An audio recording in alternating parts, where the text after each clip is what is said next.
Le gros œuvre du projet de rénovation urbaine de la métropole va enfin pouvoir commencer. Lancé en 2016, il y est question de végétalisation de certains quartiers, de création de logements ou bien encore de la création d'un centre de santé à Saint-Pierre-des-Corps. L'État a donné son aval et une aide de 8 millions d'euros. Les grandes lignes avec Samuel Collin.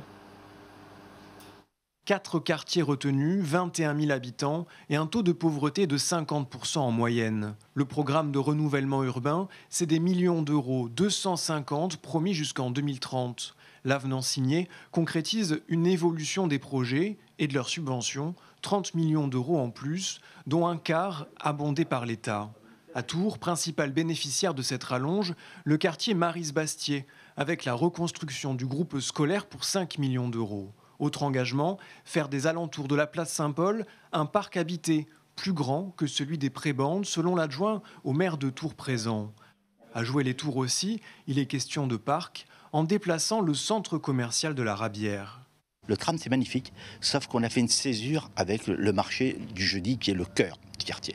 Et on a voulu finalement transférer le centre commercial de l'autre côté, là où il y a aujourd'hui le Square Pagnol, qui est un espace de jeu pour les enfants, en y mettant à la fois le nouveau centre commercial, où on va déplacer les commerçants, mais également un centre de santé.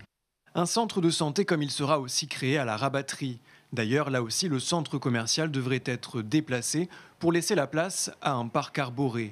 Un soutien financier accordé à la condition de jouer le jeu, notamment sur la construction de logements privés, comme le rappelle la préfète au maire de Saint-Pierre et adjoint à la ville de Tours Métropole, Emmanuel François. L'objectif premier de cet avenant, assurer la mixité et assurer un changement structurel et non cosmétique de ces quartiers. L'idée, c'est que demain, peut-être, on n'ait plus besoin d'avoir des quartiers prioritaires, c'est-à-dire qu'ils soient rendus aussi attractifs et aussi mélangés en matière de population, de catégories de ménages, que n'importe quel autre quartier de la ville.